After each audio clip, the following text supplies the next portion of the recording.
Action. Internet, we are back. Welcome to another episode of We Nerding Out with my boy Spenny, aka Babbling Box Boy, me, Kyle, aka Fun Kai. And today we got a couple things on deck for what we want to talk about in this week's episode. The news has been very dry so far, but we got a couple things to share with you guys, and hopefully you guys like it, and we can dive right into this. Alrighty, So, man. what do we got first on deck there? First on deck, we got the fact that Funimation content is now moving into Crunchyroll. So essentially, Yes, sir. Sony, who owned Funimation, they bought Crunchyroll and somebody else, and they're just rolling it all into Crunchyroll, which Which is pretty is pretty damn dope. Because before you kind of needed both for if you wanted to watch certain animes. So it is nice that it's kind of all going into one package. if you are an anime watcher, anime enthusiast, weeb, whatever you are, I'm sure everybody like myself owns both subscriptions for both services. I have Funimation and Crunchyroll. For this to be a merger is anything. It's beneficial for me, if anything. Now I get to cancel one and enjoy just a one-stop watching experience. What do you think about this whole thing? I mean, I think it's pretty dope. I think it's great because the beauty of Crunchyroll is there's like just certain animes you just can't watch anywhere else and they're on there. And the fact that now we get to do like kind of oh man, like kind of blend everything together. I'm trying to Yeah. think of like what select ones like there's like the Cabanery of the Iron Fortress that's on Crunchyroll, but you can't watch that on Funimation. And then it's like you can watch Jujutsu Kaisen on Crunchyroll, but you can't watch that on Funimation. But then you want to watch like Attack on Yep. Titan, and that's kind of on both, but not really. So it is really nice that like everything will just kind of be located in one spot. And then if you wanted to, share an anime with somebody, I'm pretty sure Crunchyroll still offers like the free with ads. So if you recommended something to somebody, they could go check it out and watch it with ads, and then they don't have to pay for Yeah. the subscription fee. And it's not one of those things where people are constantly being hounded to just have another service that they got to pay for every month. So I think it's really Yeah. nice. Oh, I'm this is excited. super nice. Yeah, No, man. I'm pretty excited for the merger. This is, if anything, it's a good play. I What? mean, Sony's the owner of both platforms, correct? Yeah, so So that's the way it sounds. it's Is they own kinda everything. it's kinda weird that they even had it separate anyway. Maybe there was maybe like a loyalty, community for Funimation and Crunchyroll that they kinda stayed to their own spots or something, or maybe there's licensing, I'm not too sure. But, for them to merge together is, for me as a consumer, is nothing but benefits. I don't have to pay for one. I have a one-stop shop for all my anime for one price, which is perfectly convenient for me, and I'm not losing out on anything. The Yeah. main reason I had Funimation was ultimately for Dragon Ball Z at the beginning, because they have it and the other one does not. But now if the merge is like, yeah, this is a good move and nothing nothing but benefits for me. Yeah, So man. this is good. It says also here that there's like a special 60-day of Crunchyroll Premium for free. Yeah. It says it's only available for the next few days and it's for qualified people only. I don't really know what qualifies. It doesn't really So my explain understanding that, but was, if you're a subscriber already, you should have an email sent to the account that you have signed up with your subscription. And then there should be a link that you can click and you'll get yourself some free days of subscription, yeah, which man, is perfect. I that's always pretty hated that dope. thing where um say you have the subscription and then they come out with this like bomb ass like deal, like, oh yeah, get the next like 3 months for free, but Yeah. you're stuck there paying for it still because you're not no new subscriber, you've been there since the beginning. So if this is the way I think it is, that's really cool that they're giving like the community that's already been paying for it the free time. So that's really cool. Yeah, man. I mean, man, they know we're fucking weird weebs. We're gonna fucking Yeah. pay for it anyway, so just give it to us, for free for a little bit. Give me the stuff. Yeah, I give want me it. wet my beak a little bit. We'll be back, you know it. We So I will be mean, back. that is pretty cool because they really could have just been like, "Hey, fuck you, go sign up for Crunchyroll." But the fact that they're kind of offering some kind of caveat is pretty nice. Yeah. A good old thank you. Yeah, man, You know that's what? dope. Thank you, Crunchyroll. Thank you Yeah, for making it a one-stop shop, so I don't gotta fucking click on one. Oh, right, it's not on this one, then I gotta go to the other subscription, click on that one, and then watch it on there. Like, that's a big pain in the ass. Now I don't have to do that. Yeah, This dude. is perfect. Or it'll be like, somebody will recommend an anime and you're like, yeah, but where do I watch it? They're like, well, I think it's on Crunchyroll, might be on Funimation. You're like, oh Well, my I God. don't know. So And now then it'll be yeah. just one place. And then I hope that they do some changes to the app and such for since they're all going to Crunchyroll. The couple main features that I really like were skip intro and next episode, or like a couple key little buttons I would like to see added onto the player.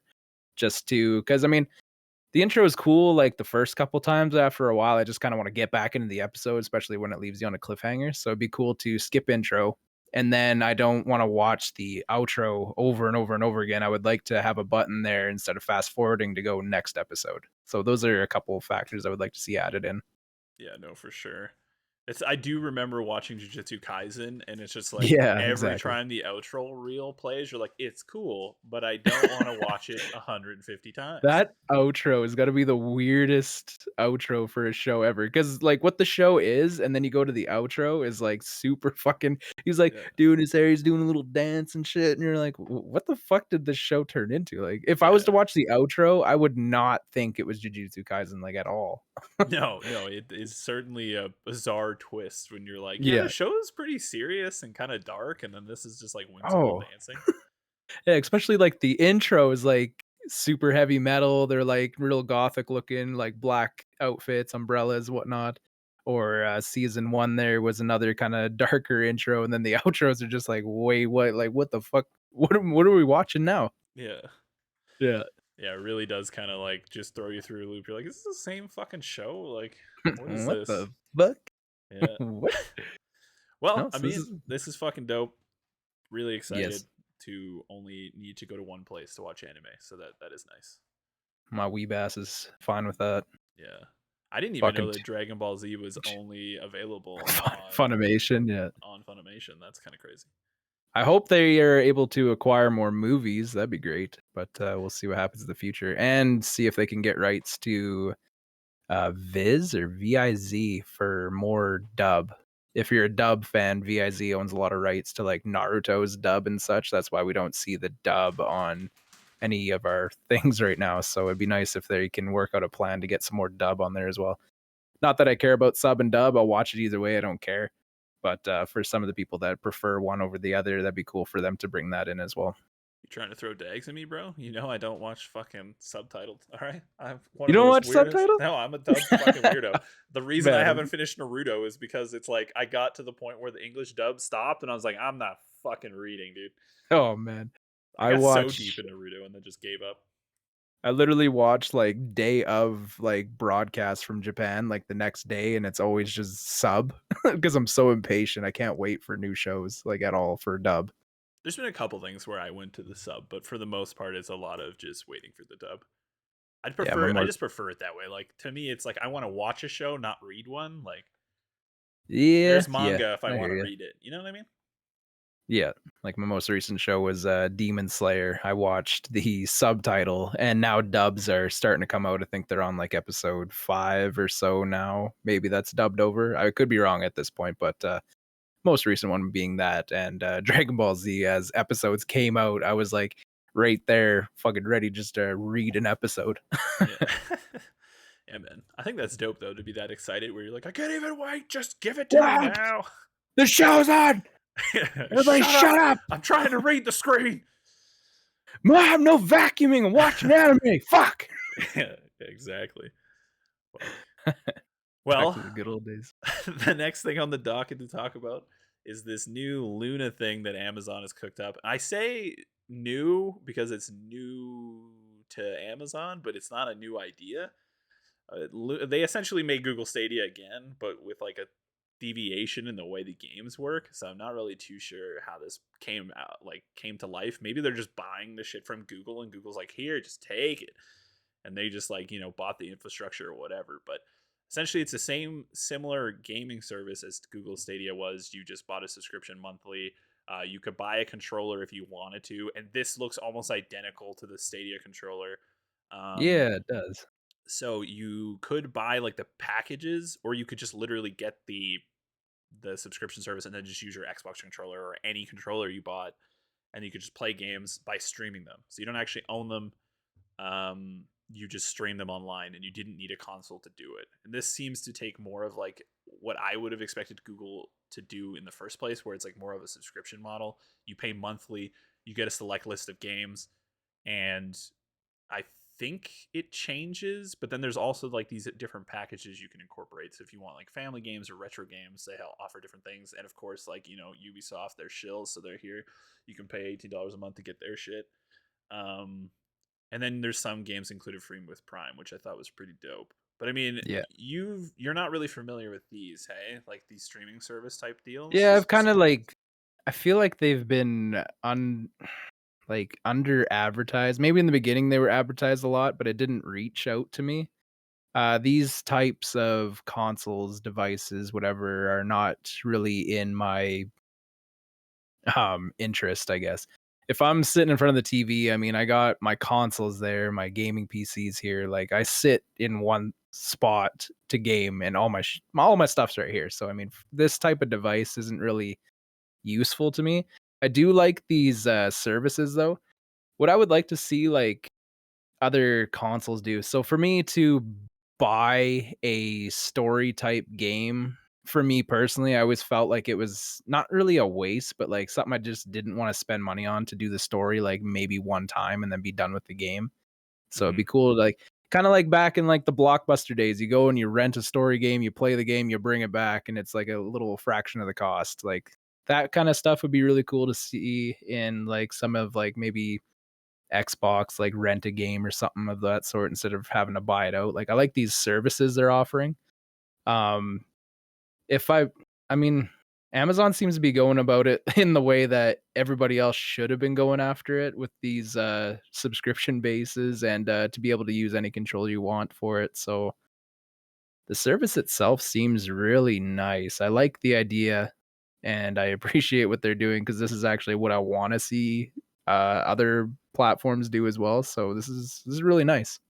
Yeah, so I can, yeah. the way it works, just so everyone understands, it's like you pay for the subscription. So like you don't need a device. Like if you have a computer or you're like, I don't know if it's mobile, but Stadia was mobile. But as you see, like you can play it on all of these devices, and it just works. So yeah, you can just straight up have a What? phone and you stream the game to your phone. And that's how it works. So you could play any of these games that they offer on any of these devices. That's what kind of like is the barrier for entry. It's so low. Well, That's well, well. that's what made Stadia exciting, but then you quickly realize that like they didn't deliver on half their promises and you still had to actually buy a lot of games just to play them. Where this seems like if you wanted to just try it, you could subscribe for a month and play like, from the list of games they offer or add a different package and you get more games. So it certainly seems like a lot more accessible than what Stadia was. Well, this is pretty cool actually now that I'm looking more into it. Like for Yeah. my first time hearing about it like live right now, like I never heard of this thing until right now. So now that I'm looking more into it, this is actually I'm actually starting to appreciate it a little bit more. Not so much for its controller, like I'm gonna use my controller over this thing any day, but Hmm. but to be able to play this on my screen with the things I already have, like this is actually looking really good. I might actually look into this maybe. Yeah, it's kind of one of those things. I think it's really nice for people who like can't afford a console or a gaming PC, but everyone has a phone, and as long as it's a compatible device, you could stream games on that. And I don't know what the compatibility like is going to be like online. I know Stadia was a little bit hit or miss whether you could play with your friends if they own the game via Steam and all that stuff. So I'm sure they probably tried to make it more accessible than that because they seen the pitfalls from what Stadia was doing. But I think it's intriguing, especially for people who just flat out can't afford a new console or can't get one. You know what I mean? This kind of Yeah. offers you a very, very low cost just to give things a try and more This freedom, man. Like if you're just at work and you want to play like a fucking sick game on your phone, but you don't want to either buy it on your phone or it's not available on your phone, this is potentially like a workaround. You could just pay the $5 a month or whatever it is, and then stream the game to your phone and play it wherever you go. So I think that's pretty Oh, dope. that's really nice. Yeah, this is up my alley with that whole renting a game style thing that I wanted to do. instead of paying the $83 or whatever to buy this game out, play it until I'm done it, and then it's just gonna get shelved for me. That's what Yeah, always happens with these types of games. So to be able to rent it, it feels like not rent it, subscribe to the service to get access to all these different types of games feels like a way better service for me personally. yeah. I mean, and the fact that like they do have some offers for like Prime members. So like if you know you're one of the cajillion people that have Amazon Prime, If you don't uh, have Amazon Prime, what the fuck? yeah, I mean you get a free Twitch sub, you get free 2 day shipping on like everything. So I mean it makes sense that a lot of people have it, and this is just kind of one of those things that's also got some perks to it, so that's nice. And like the games Yeah, they list are no joke, like Devil May Cry 5 and Fogs, which is a legendary game, and Observer and stuff fuck. like that. So like they're not like giving you just some garbage titles to play, which seems nice. Like you might actually get your money's worth, or at least a couple games worth that like barrier to entry, like the $5 or $6 a month. So Papa it's very Bezos cool. giving us some good stuff. Yeah, plus Amazon doesn't fuck around. They seen where Google sucked and they instantly changed the business model, and they are already giving away free games with Prime and stuff. So I think this kind of like rolls in nicely to what they were already offering gamers. And they have all the same devices Google has, you know what I mean? Like their Fire Sticks and all this shit. So they show Yeah, all the little bundles and all the things that it works on. and So I I mean, own all those already. yeah. So I mean, that's exactly you don't have any, you're not losing anything by giving it a try, and potentially can No. introduce a lot of people into gaming for You a know very what? very low fee. I am pretty sold on, this product, actually. I'm actually gonna buy this. Yeah. See, this is the thing. I was really really excited for Stadia, and I hyped it up a lot. I know Justin ended up getting it, but there was just so many like hiccups with it. Like if you've never played streaming games before online, there's definitely like a delay, a noticeable delay. So there is some kind of like things that are weird that you have to get used to. But I mean, it also offers you a whole level of freedom that you just didn't have before. Like if you don't know, if you have Game Pass Ultimate, you can stream some games on your phone.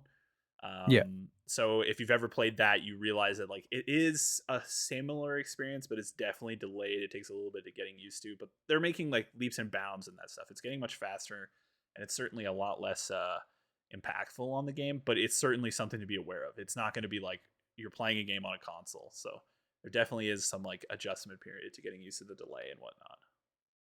oh, perfect. Yeah, man. I'm down for this. Yeah, dude. You have to let me know if you actually do go through with it and get it. You have to let me know what you think, and let the people know. Um, let the people know. I'll let you know when I know. Yeah. When I find out, you'll find out. Yeah, I just want to see what this game list is. This might be, oh, this is .com, so it'll probably be a little bit more for Canadian. Oh, Play games, 1080p, 60 FPS. perfect. So yeah, this is Got a the Prime couple game here. offerings. This Immortal Rising, that's pretty new. People like that. Amnesia? Yeah, Mortal Shell. So there's definitely some decent games that are included for the Prime. That's not too bad. No. Not too bad It's at all, very, man. very little, it looks like, but, that's Yeah, it this is just starting too, so this could easily just blow up from here on out. yeah. These are also just the games that are included with Prime. So Yeah. it's not the actual library of games they offer, but still Yeah. very cool, man. Very, very cool. And then next Oh, thing shit. on the list of things we wanted to talk about, Kyle, this is actually kind of crazy. So we were This is going very off crazy. what on the pilot episode about how Call of Duty was kind of in a rough spot, and that Yep. we thought they really needed to kind of make a step forward to make COD great again, as I jokingly say. Make COD great again, yeah. And then the news came out this week that apparently they're going to delay this year's Call of Duty for an additional year, which is, as this article mentions, this is like the first time in nearly 2 decades that we haven't had a new Call of Duty come out, which I think is a little misleading because we're still getting Warzone 2. And I know it's on a new engine, so it'll be a new experience. So you could argue that we are getting a new Call of Duty this year, but I get what they're saying. What do you Yeah. think, Kyle? What you think this is good, bad? What are your thoughts? As a one of probably many exhausted Call of Duty players that have bought the game over and over and over again and seeing the steady decline in gaming experience with all these games coming out back to back to back, I mean, for them to take a year break, give us something nostalgic that was amazing to play back in the day is, for me, a good move. Taking this year off will probably do good for the developers, I would imagine. I'm sure they could use a break, even though they do these rotations of developers. I'm sure it's nice to have this 1 year off and just pump out because Call of Duty 4 was the last remake that they punched out. Uh, it did really well, really good. And so for this one to come out, I'm assuming only the best for it. I can't see anybody not wanting to play MW2 again. And then yeah, just this whole year off would be nice to maybe give more hype to the next game to come out because I feel like it's kind of like expected at this point and kind of I can't think of the word right now, but it's like underappreciated now that we get like one every year. I'm starting to like not appreciate it as much anymore because I'm like, oh, I'll buy this one, and then I'm just gonna get a new one anyways. I mean, like, what's the point of me like buying any in-game content? It's just gonna be gone again, and then I'm on to the next one. Like this break will be nice. Plus, we still have Warzone going on. So I mean, this year off is definitely a well-needed and long overdue thing that they're doing now. Yeah, I mean, I think it's both good and bad. I think it's exciting that there's this prospect that this extra time might deliver something that, COD fans are really excited for, or like more polished, or just, I don't know, new mechanics. It gives them a lot more, or I shouldn't say a lot more time, but it gives them more time to maybe experiment, where in the past they were so deadline, heavy that they couldn't really fuck around with the formula. So this kind of idea where potentially we could get something new is exciting. But then I also think if they don't deliver us something new and exciting, that this sets them up for failure. I think it's kind of like a meme at this point that like we get a Call of Duty every year, and that, seemingly they're the same game or they get worse, like depending on your interest. And the next one is going to be the sequel to Modern Warfare 2019. So that is exciting. It was a ridiculously popular game. It broke every sales record when it came out. So I mean, I'm Such a good sure game. I'm sure they really do want to put their best foot forward with this, and this extra year might allow them to do that. But I also am worried that maybe this extra year will like, just embellish people's expectation to a point where like they won't be able to deliver. Like I hear this and I'm like, okay, another year, we better have like, a working rank mode when it launches. We better have new maps. We better have like new game types. We better have good maps. Like we better have good gunplay. We better have a better attachment system. Like this, it's kind of like I said, to me, I think it's a double-edged sword. As a Call of Duty fan, it's exciting because there's a potential on the horizon to get something that we've long been waiting for, a game to be proud of. But then there are also things.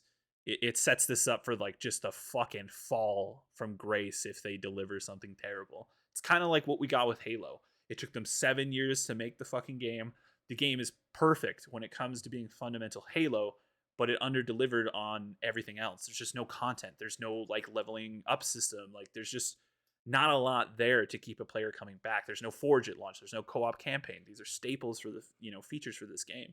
So and we're seeing it just nosedive into obscurity, which is a shame because the game is great and I don't want to shit on it, but like in its current state, it's certainly disheartening that we didn't get more and they had a lot of time to make it. So I know a lot of people's expectations were really high and it didn't deliver. And I feel like this could very much follow that same like the same suit, where just because they're getting additional time doesn't mean we're going to get an additional, content to the game or additional add-ons or what have you. But this is also going to be built on the new engine from what I understand. So we'll get a tease of what that engine looks like this year when Warzone 2 drops. So that's exciting. But I think that'll kind of give players a good like launching off point to kind of what expectations might be for this title in 2024. But I mean, it makes reference in this article that they have a premium free to play option, this year, which is Warzone. So they're not worried about it. Obviously, they're still making a cajillion dollars every fucking month off that game. Yeah, yeah. And Even Vanguard made it's still like second best sold game this year, even yeah, though it technically tanked. well, they're saying even here in recent entry, the recent entry has failed to meet expectations. Which I mean, I don't think it's failed to meet expectations in terms of like what the game is. I think it's still fundamentally Call of Duty. It's polished. it kind of lacks in what me, a hardcore fan, would like to see. They've made weird design choices like adding destructible walls and windows and stuff like that. And the maps are, bigger and muddier than before. That was kind of introduced in Modern Warfare 2019, but it's only been like, just expanded upon like ridiculously in these new ones. So hopefully they really kind of go back to what makes Call of Duty Call of Duty. I don't know, man. I have a lot to say about it because I'm excited by the idea, but I'm also worried that like this extra time might not be what they needed Yeah. to make a good game. I mean, I don't think more time really hurts them, except when it comes to people's expectations. I'm expecting a lot because they've been doing this year revolving door cycle for so long, delivering game after game after game, and now you're getting additional time. So, there's really no excuses when this game comes out. It needs to have everything working right away. It can't be a Halo, it can't be a Battle 2042. Like, you really need to deliver. Like, Yeah. so I don't know. This is cool, and I hope it is going to turn out to be something great, but I also am just This reserving judgment until I see it like I yeah. do for everything now. But Curious too because I'm pretty sure Microsoft takes over in July 2023 and takes yeah, over so they'll officially everybody, own so Activision. and I know that, they sent out a statement saying that certain positions will be replaced with other people, Yeah. so I'm curious to see how the culture change in these companies is gonna affect the production of these games and, how good they're gonna be, I mean, I which I think that's a good can't thing see it though. being yeah, they definitely needed it, so, I mean, it kinda brings me more on the ups in hopes of getting a really good game here next year now. Yeah, I think if anything, this is positive for the reason that the devs won't be crunched so fucking hard. Yeah. And maybe that'll kind of inspire them to try more things because they know they'll have the extra time to maybe get away with it. And with, yeah, the pending sale to Microsoft looming, it'll come to a close during this development period, and maybe that will be the kind of uh, renewal type of energy they need. And I know Xbox is not going to cut corners, so like if this game is in a shape where No. it's sketchy, they will delay it. We've seen him do it with fucking Halo, which is arguably one of the biggest FPS franchises in the world. So if this game is in a shaky state in 2024, there's a good chance they'll be like, "Hey, Papa Microsoft's going to foot the bill, delay it for another, year or whatever they need, and we could get an incredible Call of Duty, and this could be like, you Yeah. know, a real monument for gaming." But we'll have to Yeah, see, it man. only yeah, it only, makes me more hopeful, them buying this out, changing some certain people around, and, so I'm got big hopes for a good game finally. Won't be so exhausted from Call of Duty now. Yeah, So, big hopes, big hopes. yeah. It does say we're gonna get this free to play experience this year, so I'm exciting to see. I'm excited to see what that turns into. That could be really Yeah. cool, and maybe they'll really like bolster these with some shit because the year delay. Maybe they know they're gonna have to pump some effort into this free to play stuff. So we might get like a crazy good season or two of content for this new free to play game. Who really knows? But it's exciting to say the least, and it's crazy that they're doing it because it's been so long that we've been just getting fucking Call of Duties every year. So Back to back it's to kind of back to back. crazy. Yeah, dude. Sometimes a year isn't long enough to wrap a game. No, no. Especially when you're talking about like a franchise that's been around for so long and they're just struggling to find footing lately. So I think this Yeah, is it's only boasts the idea that we might get and something great. slipping. The competition's getting real for these guys lately too in terms of FPSs and, battle royales and such, so the game has changed since, Call of Duty started blowing up here. Oh yeah, man. So, this is probably exactly what they need, and the culture change and the company takeover, like, only big hopes from here on out now, so I'm expecting good things. Uh, don't let us down, please. Yeah. Do Yeah. good. Make Do more COD great better. again, bro. That's what Make I'm COD great saying. That's the again. slogan. I'm saying it till it Yeah. happens. Make COD great again, please. Alrighty, man. So that's pretty much the news for this week. There's really not a ton. It was a slow news week. Everything is kind of just dwarfed by the fact that Batman came out and everyone won't shut the fuck up about it. I was fortunate enough to see it and I won't shut the fuck up about it. I know you were fortunate enough to see it. So just we're going to talk about it. We have both seen the movie. Yep. Uh, Full warning: we will probably spoil many things. So if you Spoiler do alert. not want this movie spoiled for you in any way, you will have to stop listening now. Anything Just going mute it forward, and let it play. yeah, Just mute and yeah, let just mute play. it and let it play to the end, please. But yeah, so Just mute we're it. full warning. We are definitely going to talk about Batman, and we are probably going to spoil some shit. So you've been Yes. warned. Let's. Here's your warning. I have talked Warning. at length about this movie already a lot. I started my YouTube channel yesterday. There's like a 50-minute video of me just fucking recounting the shit that goes on in this movie and what I thought of it and kind of what I thought they were going for and what I really like appreciated about it. So I've talked a lot about this movie already. So I'm curious to see what your opinion is, Kyle. You've got to see it. What do you think? So this movie was not really what I expected from Batman in terms of what we've seen for Batman. So what I know of Batman as of recently, so we had like Dark Knight, we had Christian Bale was Dark Knight. We had um oh We my have god, Ben what Affleck, bro. Ben Affleck. Yes, Ben Affleck. Yeah. So with those, we had like a high tech looking Batman, all these techs and gadgets, like the Batmobile's like a tank and such. This Batman seemed more like if there was to be a Batman today, this is probably what he would look like. He's got like cool shit, but it's very realistic. Like the car is like a souped up dune buggy version of a muscle car. He's got a motorbike. Uh, a fairly realistic bat cave that's kind of connected to a underground railroad or a subway system that he can get to through a garage door. There's no like crazy like through a waterfall, bay doors open up and you fly in, you fly out. He's got nothing like that. Like this is very like realistic. And there's nothing too crazy about it. He's got the main things you see is his grapple gun and he's got his one bat knife on his chest. Like yeah, it was cool to see. It's a different approach to Batman. He's not high tech. He's actually seems like a real guy that just knows how to fight and seems to have installed the wrath of God and fear into everybody in the Gotham City.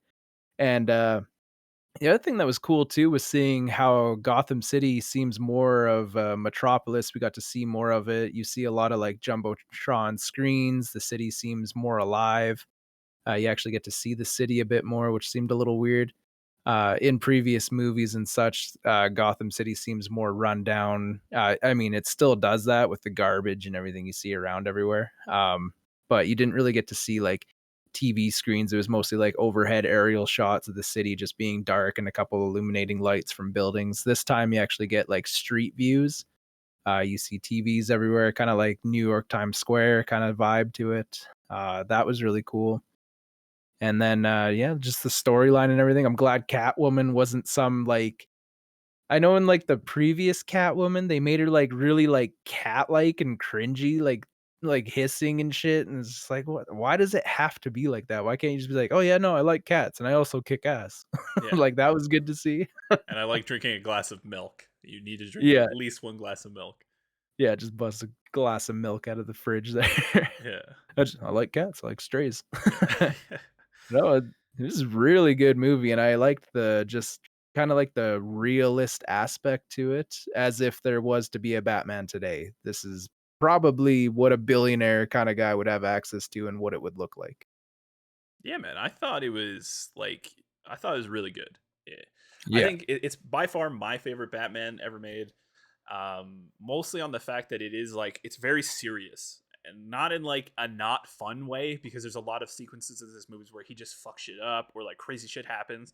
So there's still like this over the top action fun that exists, but like his approach to what Batman is very serious. He's very broody. He's not like a friendly guy. Like I would say he's not a good guy. He's just good at what he does. Like, and it's definitely kind of portrayed in like the story arc of the movie is it opens with like the monologue of him talking about like how he's been doing it for 2 years and that Gotham hasn't really changed and all the nights are blurring into one. It kind of has like this close up shot of his eyes and they're bloodshot and it kind of gives you this like really like visceral feeling that like he's just been beating his head against the wall for like 2 years now and he feels like he's not getting anywhere, but he's still like persistent on just fucking trying. and Yeah. it's like while all the while they're showing this like kind of montage of like bad shit going on in Gotham. You know, there's like a store getting robbed, there's people doing graffiti, there's like, you know, people that look like they're about to assault a guy on a subway train. And then he talks about like the progress he has made as about like what the image of Batman is. He has become the shadows as he describes himself. And they set it up beautifully with the way these criminals like interact with the environment. And Gotham very much is a part of that. It's like a character itself. Like you were saying, we got to see more of Gotham in this movie than we ever had before. And it really does feel like it's center stage for what everything takes place on, but it also is a character very much itself. It's very dark, it's very gloomy, it's got this like sinister feeling to it just by the way it looks. And they portray this like exceptionally well with the way Matt Reeves has depicted his Batman. And he talks about how he's become the shadows. And then they see the bat signal in the air. There's like 3 instances where these criminals are all doing heinous shit and they come to make eye contact or whatever. They see the bat signal in the air and they just instantly like freeze. You know, the one guy is like robbed a store and he's about to run into a dark alleyway to get away. And then he sees the bat signal and he's like, fuck, the Batman's out tonight. And he just looks down the alley and it's just pitch black and scary. And it's just this instant moment where you can't even see his face because it's covered in a mask. But you just know from like his body language that he's just like, I'm not fucking going in there. Like, I'm not. Like, the Batman could be in there because that's what he Yeah. does. He's just there. Like, he's like the boogeyman to criminals. It's fucking sick how they set it up. Same with the graffiti can. Like the kid drops the graffiti can and it rolls into that dark doorway. And it's like such a trivial thing that like he would get in trouble for doing graffiti. But like even though there's this possibility that Batman could be there and that he probably wouldn't get his ass beat over graffiti, he's still like, yeah, I'm not fucking going in there to get that can. Like Batman could be in there. And then of course, Yeah. you know, the clown people that are harassing that dude on the train, they get off on the fucking dark, gloomy subway station and they proceed to try to assault them. And the one dude who's like 50-50, kind of wants to be there, kind of doesn't want to be there, he sees the bat signal and you could see it like visually reflected in his face. He's like, fuck, like the Batman's out. Like, do we really want to be doing this tonight? And of course, in like the one instance that they've showed us where like they're not fearful of the Batman shows the fuck up and he just comes out of the shadow. You know, they pronounce his footsteps like dramatically. He emerges from the Some fucking wild, wild shadow. west shit. And then there's like the first dude who steps up to him. He's like, yo, fuck you. Why am I scared of you? And he just beats the fuck out of that guy so ruthlessly that like Yeah. it just sets the whole tone for the movie that you're like, this guy is not fucking around and he is not afraid and he is there to make the fucking like icon that is Batman, the symbol that is Batman, like just fucking burned into these guys' fucking brains for the rest of their lives. And it's just it's so fucking good, man. I Everything appreciated the about the violence in fucking that scene. yeah, dude, everything about this Batman is that like it's very serious, but it's entertaining to watch. Like it's not boring. Like his approach is very visceral, very real, very like dark and very broody. He's not a fucking happy-go-lucky guy, but like you can't help but just watch because it's like this magnetism of like he is the thing everyone fears. It's just crazy, dude. It's crazy, crazy good. Yeah, that walking down the, dark tunnel too with the pronounced footsteps sounding like he had boot spurs on, so you can really hear it getting closer and closer. And then you just see his face, and they're all just like, "Oh, the hell are you supposed to be?" And then the way he just beats his ass was so good. Like, when I think of Batman, I really like the brutality, violent kinda aspect to it to really, like, set and point and install this fear into every criminal. Hmm. And then that was just so good to see that right off the bat. Yeah, man. I think Just it's like it's one of those things where I really appreciate they when they approach Batman in that regard. That like he's like a hand to hand combat expert. He doesn't fuck around. He's not there to like do some backflips and whimsical bullshit. He's just there to get the fight finished. Like he's about efficiency and then brutality, and they show that like, and he's just fearless. You know, as he depicts himself in the movie, like he doesn't have any fear. He thought he conquered um, fear somehow. So you see him walk into these groups of dudes and he's just tanking gunshots because his armor is fucking indestructible. And it's just like yeah. you really do get a sense that like, dude, he just doesn't care. He's just there to fuck shit up and make a difference in his own If mind. And do whatever you that difference remember is. do you remember the one scene where he runs up to the roof when he's about to put on his, fly dive suit? Mhm. He gets to the rooftop and he looks over the edge, and this is the like, I don't it was like he was actually scared of heights because he got to the top, he's like, "Whoa." And then he jumps up top, he's like, "Ooh, ooh," and he's, like, setting up his fucking wingsuit setup, and then he Yeah. jumps off, and he's like, "Whoa, whoa, whoa," and then he pulls the chute, and he fucking Just gets I wish we fucking could play that obliterated scene. when he hits the ground. 'Kay, so he's trying to he's got a wingsuit on. He jumps off the top of, like, a Empire State Building, so he's flying down. There's a narrow, like, railroad bridge, little opening, but there's also a bus, so he tries to squeeze in between the bus and the bridge, so there's maybe, like, I don't know, like, 4 feet of space, but he also deploys a parachute at the same time he's about to go through this narrow gap, and the parachute catches the top of the bridge and persists to slam him into the top of the bus, into the top of the bridge, and then fucking toss his ass into the street. It was so funny. Yeah, dude. And then he gets up and he just like kind of limps away. Like he's Yeah, like, he's like, oh, "Oh, that ain't holy shit. fuck." Like, yeah. You can tell there's like this moment where he's definitely like, oh, dude, I fucked some shit up. But he's also like, I'm fucking Batman. I ain't hurt. Like he just kind of drags himself down the "I'm alley. fine. I'm fine. Yeah, it's good. It's fine. Yeah, Let's man. go." It's Walk it off. dude, I think this is a movie for a lot of people. This is definitely the Batman movie I wanted. It's just fucking incredible, dude. I think one of my favorite sequences in this whole movie is when they reveal the Batmobile, and it's like they're in the middle of Oh this my fucking god. intense firefight, and everyone just stops because they're like, "Whoa, what the fuck is that?" And it's just very Batman. Like his Batmobile is very much like him. He's just in the shadows. People are like, "What the fuck is that?" And then when you finally see him, it just instantly strikes fear in them. Like the fucking jet engine clips on, and you can just hear the whistle, and you're like, "Oh, what the fuck is that?" You're kind of along for the ride, like everyone else is, and then you just see it fucking rumbling, and the lights kick on, and then Penguin instantly is like, "I'm fucking out of here, dude! Like that guy's a psycho."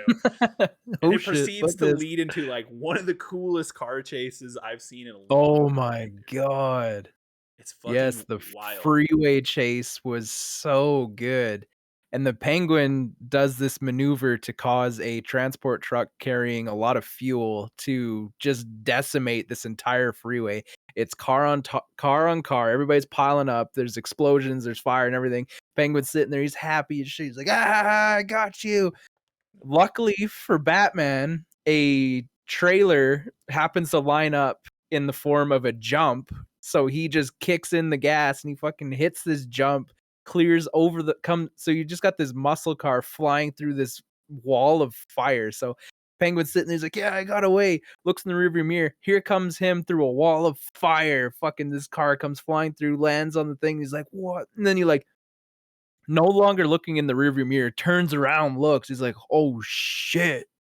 There I think Yeah. that was part of the scene right there. Yeah, There's the wingsuit, there's the wingsuit. yeah, That there's scene there was so funny. it was so sick, dude. Yeah, right here is the "Oh, part here where it is, yeah." you get to see See, it he's just fucking happy, merge. and then that happens, he's like, "Oh, shit." That shit was so fucking metal, bro. You're just like, yeah, dude, that's fucking badass. And this is like Reeves does that shot like probably 3 or 4 times throughout the He movie, where does it's do that a that couple times, western, yeah. like you're right, like the boot spurs kind of scene Spoot where Spurs, yeah. you just see his footsteps just fucking ominously approaching the enemy. It's so fucking good, man.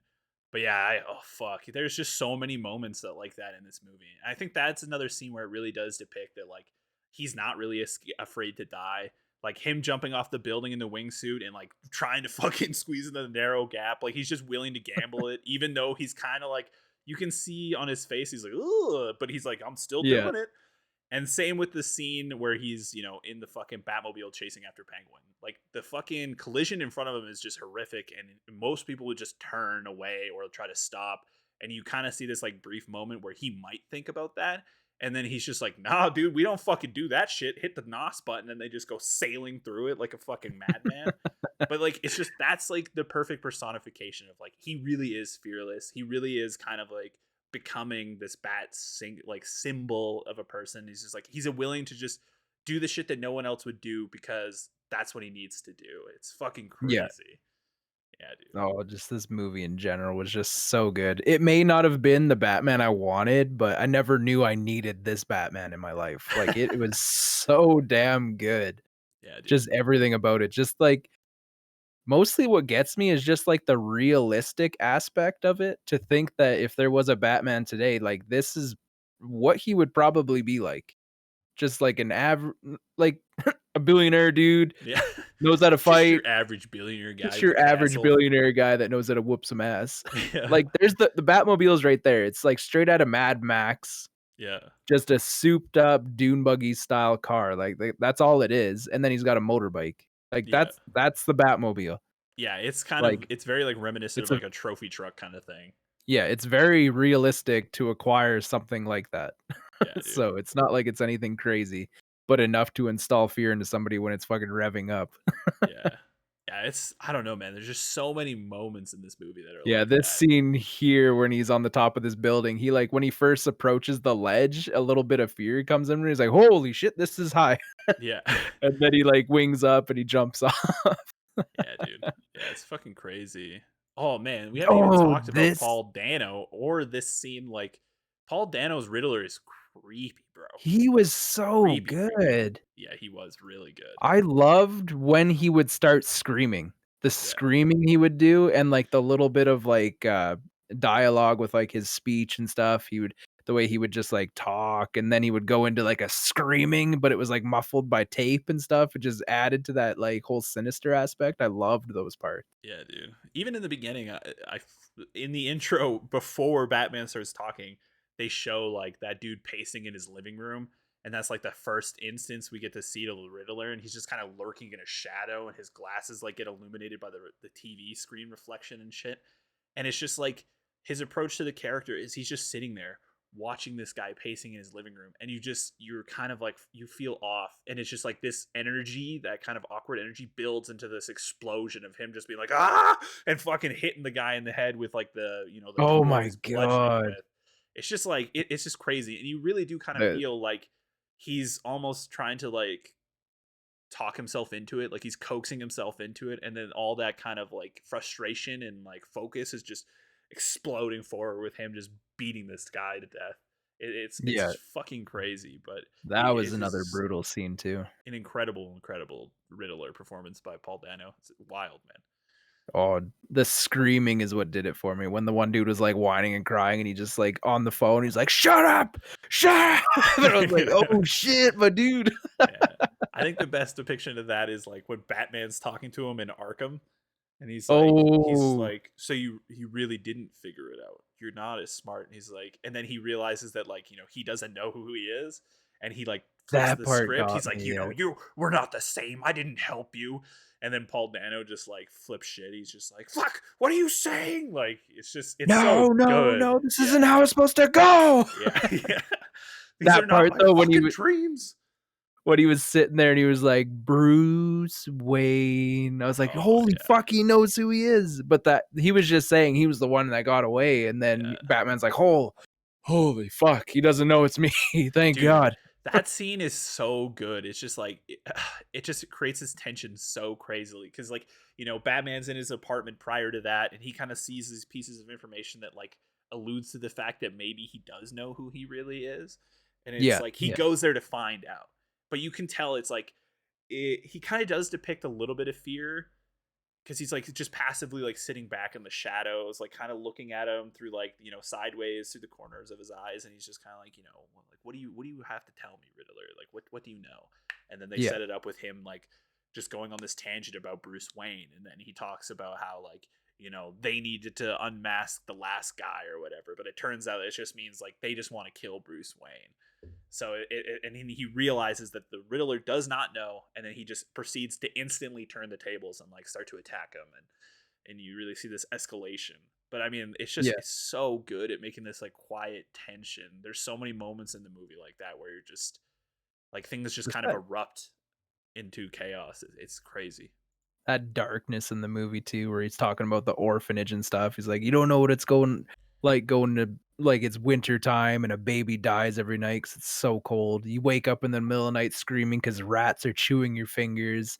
But Yeah, no, let's talk about the billionaire in his castle looking down on the world. Poor Bruce Wayne." I was like, yeah. "Man, this is so good. This is It's so good." it's incredible, dude. They did not fuck around with this movie at all. And you're right, it No. really does have like a very serious, real feel. I know that he discussed that like he wanted it to be that way. Like Christopher Nolan's Batman is like heavily grounded in realism with like futuristic tech, but this is very much like it's just realism. There's very little tech that feels like so Yeah. futuristic that it couldn't exist. And you're right, his like weapons are very, not sophisticated, nothing crazy. He's got a fucking grappling hook, which is kind of whimsical but not like super out there. And It's just then kind of iconic for the Batman. yo, yeah. Kinda like that have to have kinda thing, so Oh yeah. I do love that though. I feel like if you're gonna add some kind of like fantasy over the top element, shit like that's like perfect because it kind of complements this idea that Batman could be anywhere and he could seemingly just be like, yeah, I'm fucking over here now, bitch. Like it does really like serve that purpose. It's awesome. And he does utilize it like a weapon too. Like he just shoots a yeah. dude in the fucking leg with it and all sorts of crazy shit. So I mean, it really does feel like it fits perfectly. It doesn't feel out of place. Nothing feels like it's just too over the top. It's incredible, man. Oh, Incredible. man. Can't say enough of I good shit about it. No, it was just so good. Everybody did their parts really well, like, nothing was, like, super weird or anything, everything was perfect, and, like, oh my god. I am definitely gonna watch this movie again. Like, it was so good. Kinda wish I could, like, empty my mind and just rewatch it fresh again because it was just so good how everything happened. It'd be nice to just Oh go in with yeah. a fresh perspective again.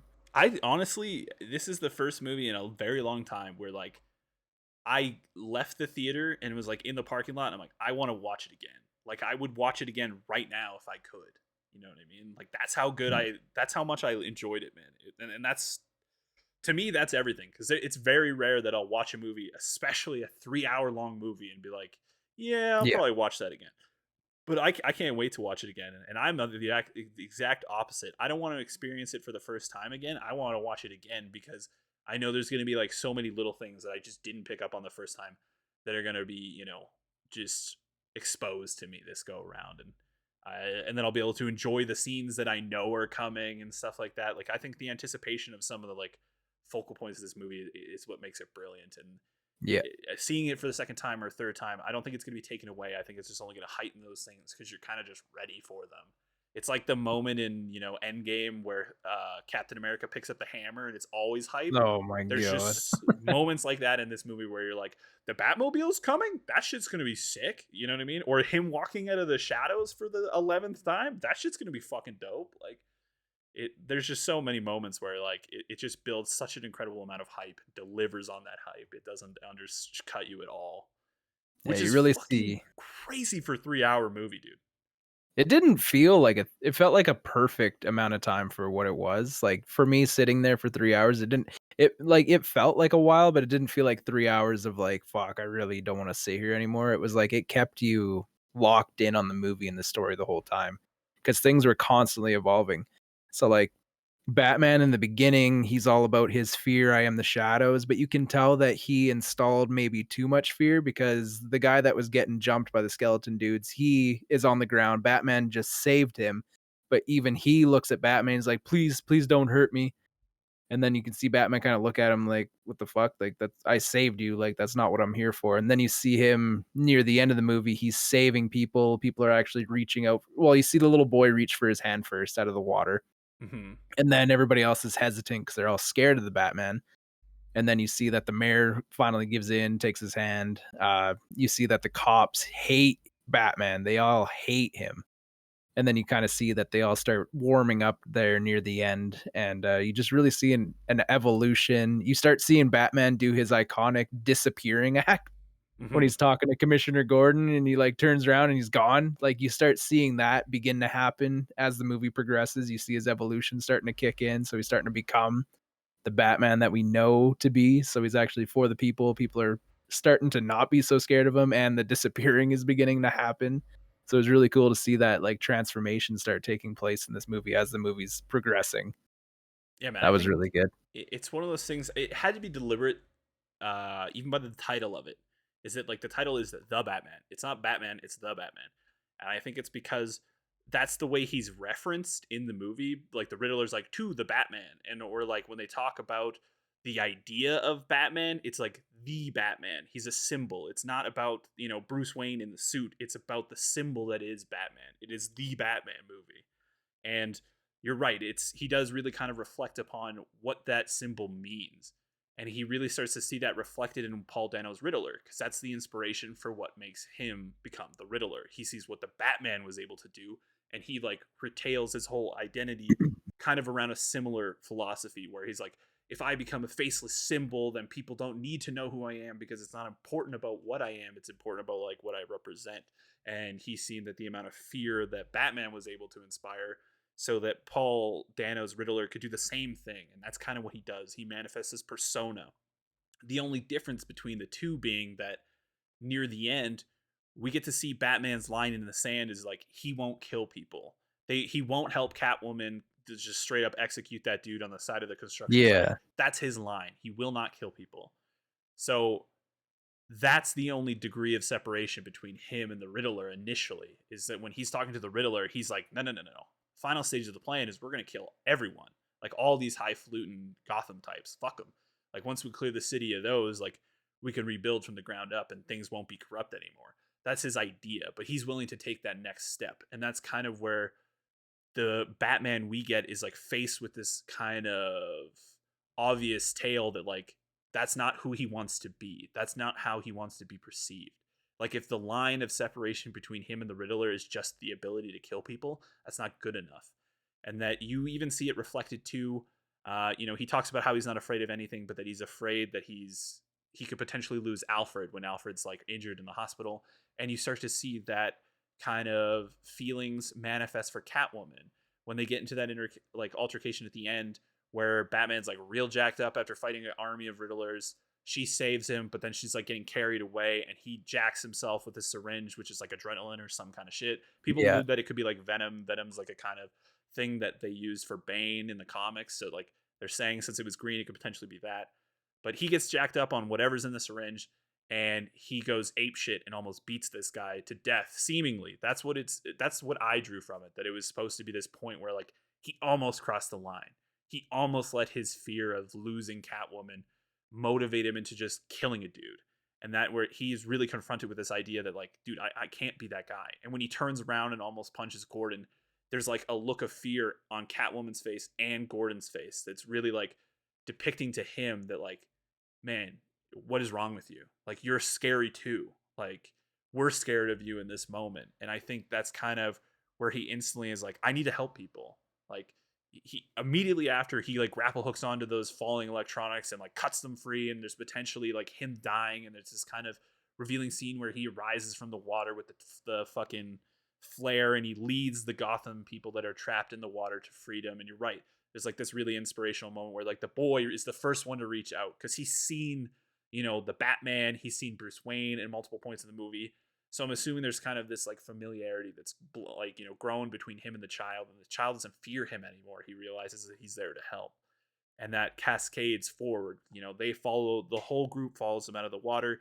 And then at the very end, we get to see where the symbol of Batman turns from a thing of fear into a thing of hope, with him putting the girl in the basket that's about to get airlifted out by helicopter. And she reaches out for his hand. And it's like a bizarre moment in him where he's like, whoa, what the fuck? Like, you're holding onto my hand. And he looks at What is her. this? He looks at her and he's like, you can see it reflected in her face that she's like, just don't go. Like, this is the first time like somebody's reaching out for him to be like, you saved me. Like, don't leave me. You're the hero. And he holds on to her hand for as long as he possibly can until like he has to let her go.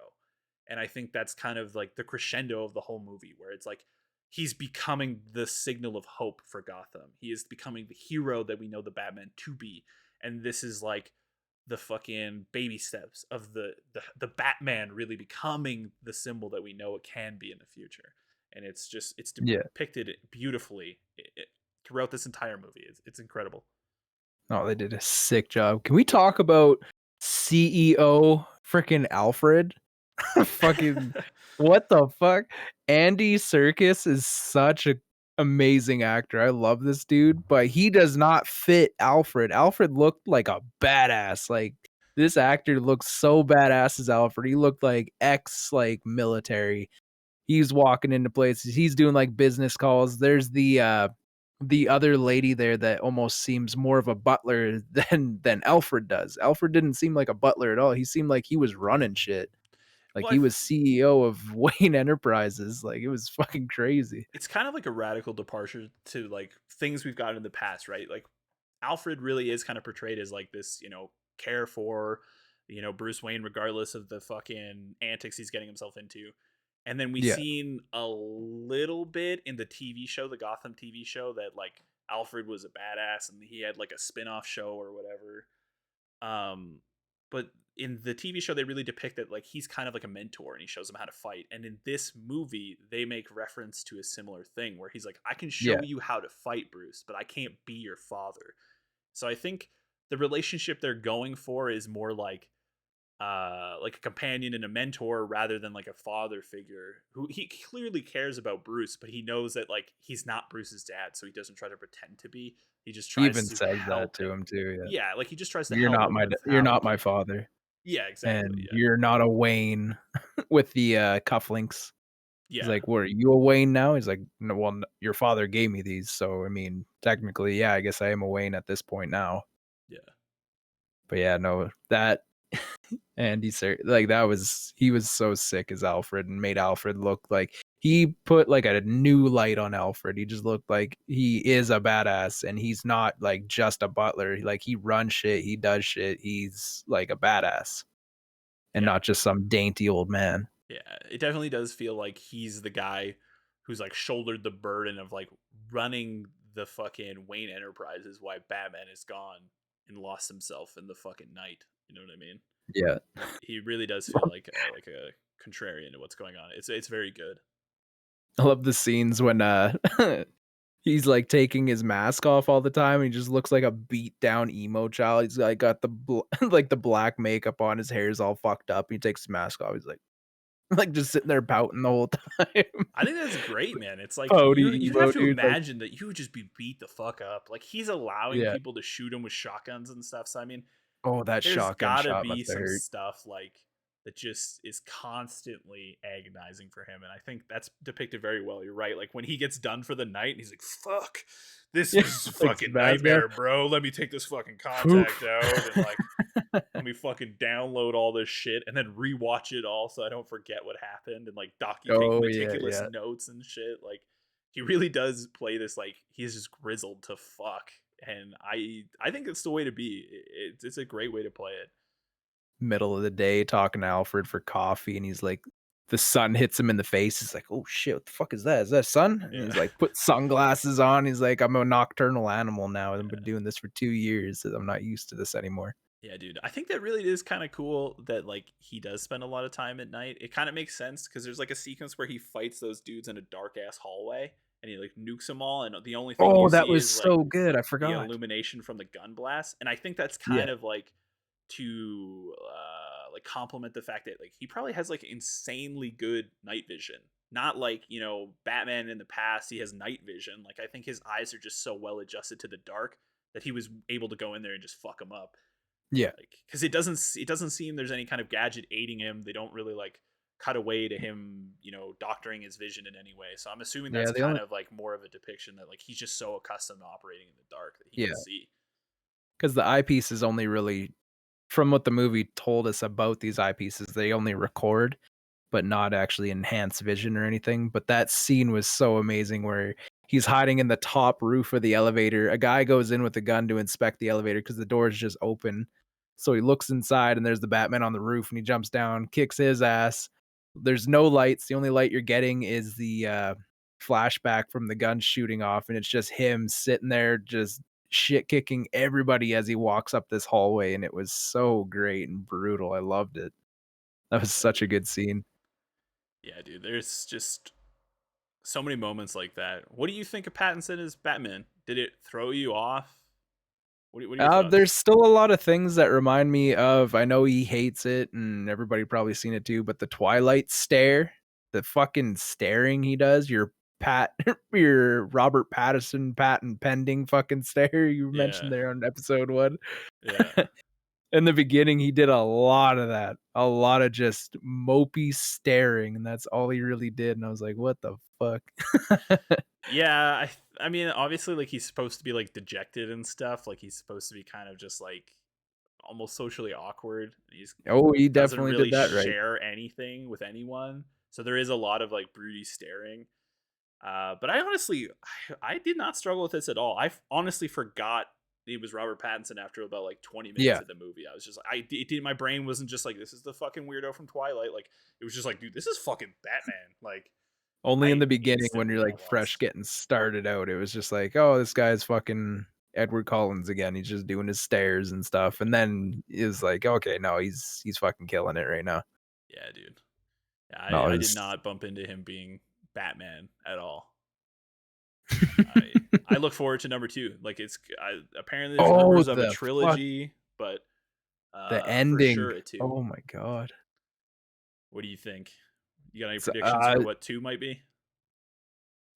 I well, judging by the laughing, so there's the jail cell part where the Riddler's like freaking out and like crying and going hysteric because his plan failed and he's like losing his shit. And then there's a cellmate beside him that you can only see a shadow profile of what he looks like and a little illuminating on the side of his face, but you can't tell.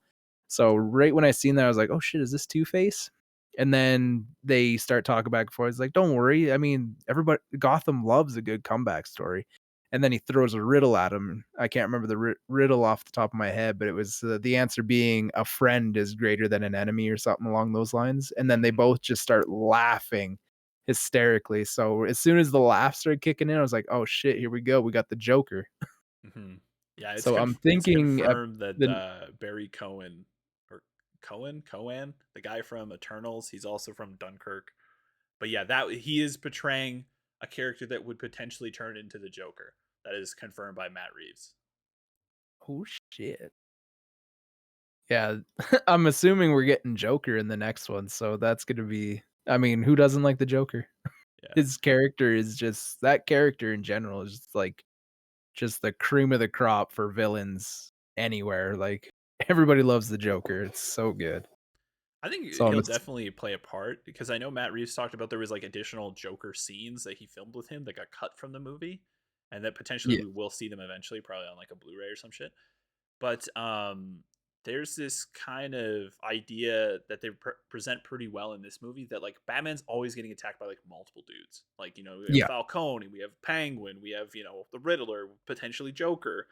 So like there's more than one villain lurking in the shadows at all time. I think that's a thing they're going to carry forward with the next one. So like Joker might play a part in the second movie, but I definitely don't think he's going to be like the only villain. Like Nolan's trilogy is like there's one villain per movie and that's it.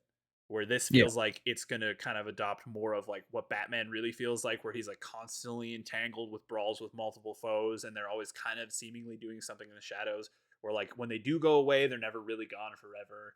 So I really do think he'll appear, but I definitely don't know if it'll be like a Joker Batman movie. I think he'll just play a part in it, kind of. yeah. But No, I'm looking forward to the next movie though. This one sucked me in really good. He killed it. Everybody killed it. Like this was a wild ride, and I loved every part of it. yeah, dude. So a second movie, I can expect good things from it. Yeah, man. I think But no, it's exciting to think about. There's a storyline where like Batman goes into Arkham and I think it's Scarecrow like doses him. It's either Scarecrow or Joker. He gets dosed and he starts like hallucinating and he starts like freaking the fuck out and he can't determine what is real and what isn't real, and it goes down this like real dark flashbacky rabbit hole thing. But I think with the kind of groundwork that Matt Reeves laid in this movie, that would be a compelling second movie because maybe there's some trouble brewing at Arkham, and we know both Joker and Riddler are there right now. And there's also kind of this thing teased by the fact that Martha Wayne is like mentally unstable to some degree.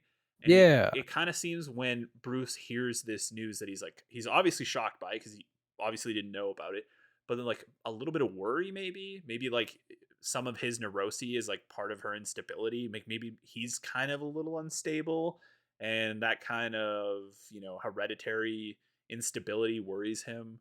So maybe that kind of fact that like they could really leverage that news for him to go in there and start to believe that he's going insane, and they could really fuck with him hard in that movie if he goes in, like if they went to that storyline where he actually goes into the Arkham Asylum and kind of gets fucked up. I think it's like Dark Mirror. I can't remember the name of it, but yeah, there's a really cool storyline where he goes in there and he just like has a crazy experience that he barely survives, and I think this movie could set up well for that. Yeah. No. I suggest everybody see this movie if you haven't already, and go watch it again. Yeah, It's dude. so good. Are you gonna watch again? You think? Oh, 100%. Oh yeah, I get You gonna go to theaters to see it again, or are you gonna wait? yeah, yeah, yeah. I got ways to get in for free, so Yeah, definitely exploit it. yeah, man. I think I'll definitely try to see it again for sure because I don't think I can wait to see it again. Yeah. Um, but yeah, I think 3 hour mark, it definitely will be something I enjoy more at home when I'm able to just like pause or rewind or whatever. You know what I mean? Get like Yeah, a well, better yeah, for experience. sure. So I can't wait for this movie to actually come out. But I definitely am very tempted to go back and see it in theaters. It's I'll that good. definitely go see it in theaters. It's So, that good. yeah. I'm watching it again. Easy. Yeah, dude. Easy double take. Yeah. You got anything to say? Anything else to add before we Add go? to this, it's a good movie. Yeah. Watch it. Yeah. It may not be what you wanted, but fucking you didn't know you needed it either though. It's that Yeah. good. What you did make the statement that it wasn't what you wanted. What were you wanting? Like what more could you have wanted out of a Okay. Batman? For me, when I was thinking Batman, like Ben Affleck did such a kick-ass job for the little bit we got a Batman out of him. I thought his was like super sick and dark, and he like branded his villains. When you first see that version of Batman, he's hiding in a corner. Police come in there, and he looks like just this dark, gloomy creature. It was so awesome, and just the brutality behind it. Like I like Ben Affleck's type of Batman. Like, so that's kinda what I wanted for a new Batman, was for him to get a standalone movie, but we got this one, which may not be what I wanted, but holy shit, did I love it. Yeah. Like, this I is definitely share that sentiment where like there's potentially a really good Batman movie out there with Ben Affleck that we just didn't get. yeah. I feel like that version of Batman really coulda used a standalone movie because that style and everything, like, as high tech as it was, I still that was still really cool. I love the brutality and just the darkness overall of that type of, Batman. So I Yeah. would love to see a standalone with him as Batman, but this one really, really did a great job, and it is a it knew I needed it before I knew I needed it, and I can't wait for another movie of it. It did good. It Yeah. was so good. I definitely think this is like not it wasn't what I expected. I really can say that wholeheartedly. There's not a thing about this movie that I could see coming really. Some of the comic books that it's based off of, I just haven't read, but it delivered on the things that I really like about Batman. There's this like complexity of like what is good and what is evil. You know what I mean? He has to struggle with that. Like, is the line killing people? Is the line, fucking people up? Like, where's the line of morality and his kind of like anti-hero thing? So I think that part of it, that struggle, is really interesting for me, and just the dark tone. I mean, I'm the kind of guy this I would have been fucking beyond happy if it was a rated R and he's just like breaking dudes' fucking arms and like all sorts of kind of crazy bloody shit. Like I think that would have been it for me because we got a dose of that with like what Logan offered. You see this like brutality when Logan's fighting that we just Yeah. didn't get in previous entries. So I think it would have aided a little bit in like really driving home that he is just a fucking bad motherfucker in the Batman movies. But I understand why they kept it that way. And there's still enough like brutality in it that I you still get that serious vibe in it. It even with the PG rating, it doesn't really like feel like a kiddie movie. It's very much Oh, like a not at all. serious Batman movie, and that's what I wanted. So I got what I wanted, and then There's way blood and more. bludgeoning and everything in it. Like, it Yeah, is that yeah, no, you may think it's PG, but it's more than that. It's way better. yeah, It yeah. was It so good. doesn't fucking feel PG at all. No, I didn't know it had a PG rating. Yeah, yeah, Parental guidance my ass. That was yeah, so good. yeah, dude. It really does like ride the line of like, well, is that too far? Like, it really does deliver a very dark, serious movie. So I'm Well, stoked, man. I Uh, mean, this guy just got stabbed in the back and then beat in the back of the head multiple times with this weapon, and there's blood everywhere. I mean, this is kind of fucking a little out there. Dude, my favorite is when he's like fighting the Riddlers on the scaffolding, and he like knocks the gun barrel out of their hands, like knock the barrel out of his way, and he just like shoots his comrade. I'm like, did you not Yeah, just kill that guy? Like, did you cross the fucking no kill line there? Like, or he like I grabs the didn't do dude's it. he I grabs the didn't dude's do it. gun and just beats him in the head with it. You're like, some of these guys are probably dead. Like, I'm not a doctor, but I don't think a guy can take a gun bat that hard and be When that okay. battle first started happening, I thought everybody was gonna fall to their deaths. I didn't realize they were attached to safety lines. Yeah. Yeah, so they're all just hanging up in the air there as they're getting knocked off, and I was like, "Oh, okay, that's what they're clipping up to." I thought they were gonna do a zip line, mow everybody in the crowd down kinda style of, fight there, but, that wasn't the case at all. It was just a safety line. Yeah, dude. It's but that was definitely one of those sequences where it's like he's killing people kind of. Like he might not be Kinda. doing it, but they're kind of probably dead. That guy, he's not okay. Yeah. That guy's not okay. Yeah, he does not have Batman armor. There's no way "You he bleeding? survived that Yeah, gun you blast. bleeding." Yeah. Yeah, man. That was I guess that if I had to point out one scene, that was the only time the PG-13 rating kind of like dwarfed what I think it was trying to convey. Like when they pull the mask off that guy, he like just been fucking pounding for like 2 minutes. Nose is There's busted. just no blood or anything, so you can't really tell how like fucked up he is, other than like his face is kind of disfigured. But like Yeah. if he's supposed to be borderline dead, it's a little confusing because you're like he kind of looks okay, like his face is rearranged, but he doesn't look like he's gonna die. Like, but "My that, nose is broken, but I'm yeah, okay. yeah, it's looking You over only hit me here once." now, but like it's okay. He's still breathing. He's talking. But but yeah, man, I don't know. I really enjoyed it. I can't say enough good things about it. Like I said, "Watch that movie. watch the It's movie. good. Yeah, dude. Trust. See it. Yeah, Watch dude. it. Love it." But that's a Nothing. wrap about all the things we wanted to talk about this week, bro. Another Another episode episode in the down. box. Yeah, this is episode 2 officially. Official number 2. I hope you guys enjoyed it. I know I did. I couldn't have contained my excitement for talking about Batman any longer. So Nope.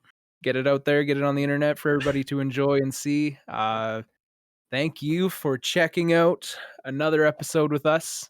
We appreciate all of you. The views have been great. Just loving the community. I hope to see more of you come in. Everybody start slapping those buttons, start slapping that subscribe, that like, that follows, follow the socials, follow everything. We would much appreciate it. yes, yeah, we really do appreciate it. I appreciate all the support as always. I agree with Kyle. Everything he said, I agree with. So keep doing it. Ditto. Ditto. Ditto. Thank you guys for watching. I hope you guys enjoyed it, and we will see you guys next week with I don't know. Hopefully, some cool news to talk about. Hopefully we get some news. We might have to just Yeah. talk about some just random shit. I don't know. I mean, I'm good at talking about random shit if no one's I mean, noticed yet. So I got like some hand cream here. It's called Gamer Goo. I don't know if anybody's ever heard of that stuff. I mean, we just talk about anything. we can talk about anything, dude. Alrighty, This is man. just the nerd show. We talk anything and everything that's deemed nerdy. We are about it. Yeah, we were about it indeed, and this And was a with the good one. Yeah, no, this is sick. Appreciate all the love and everybody. And you're all awesome. You're all awesome. Thank you. All right, we will see you guys next time. Bye bye. Bye.